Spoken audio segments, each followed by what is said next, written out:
Hey guys, now investing in blockchain and cryptocurrency projects is very difficult, isn't it? Especially with over 30,000 cryptocurrency projects to choose from. And what I find is the problem is, especially for projects that are not foundational platforms, you have to do intense amounts of research to understand how the token has value and what the tokenomics are to actually yield price appreciation. Now, with foundational projects such as layer 1 blockchains or even some layer 2s or even layer 0 interoperability chains, you don't have so much the same problem, because with all those sort of foundational platforms, okay, the token is used for governance, gas fees, and securing the network. So automatically there's token utility there. Now you might need to drill down a little bit more, I absolutely understand that, and check, okay, is it a finite supply, is it a deflationary supply, or is it inflationary or whatever. But in general, there is immediate token utility, so long as there's reasonable adoption, okay? But with any other project that's built on a foundational platform, you have to do intense amounts of research to work out whether the tokenomics and therefore essentially price appreciation is going to be sound in the end. That's very hard, actually.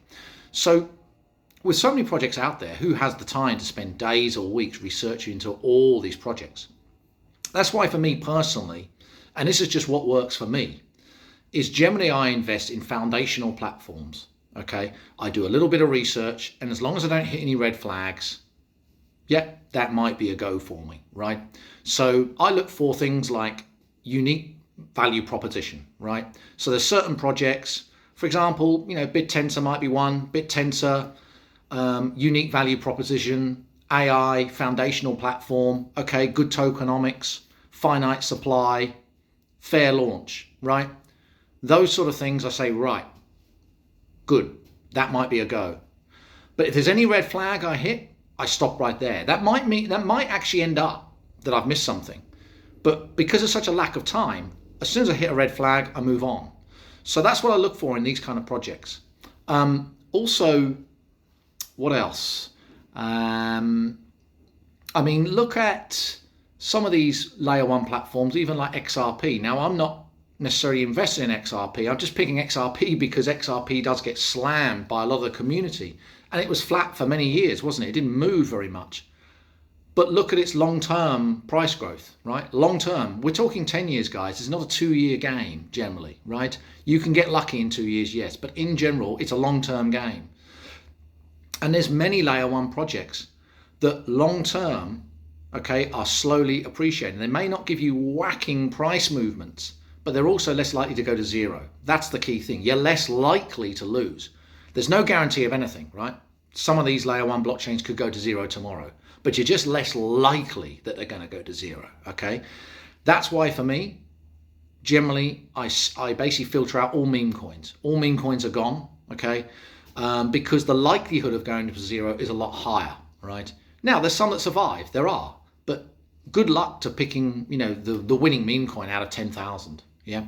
So I look for unique value proposition, I look for a limited, scarce or deflationary supply, and I look for a fair launch. If it has those three, then that's pretty much a go for me. Now, you might want to do a little bit more digging, but in general, I just try to keep things simple. I don't need to do intense amounts of research for foundational platform-based projects. And if you look at the top 100 by market cap, 80%, even probably almost 90% are foundational platforms. Now, recently there's a few meme coins that have creeped in there, absolutely. And some of them will do very well, right? But there's only about 300 or 400 foundational blockchain projects to pick from. There's 10 or 20,000 meme coins to pick from. So probability wise, you're probably going to do better off going for foundational platforms. Now, that's not financial advice. That is just my approach that works for me. Okay, and if you understand a bit of the tech, that helps too. And my book, The Essential Guide to Blockchain Platforms, okay, covers many different blockchains. It covers the tech, it covers the tokenomics of each chain. I believe that that will help people make better educated decisions, okay?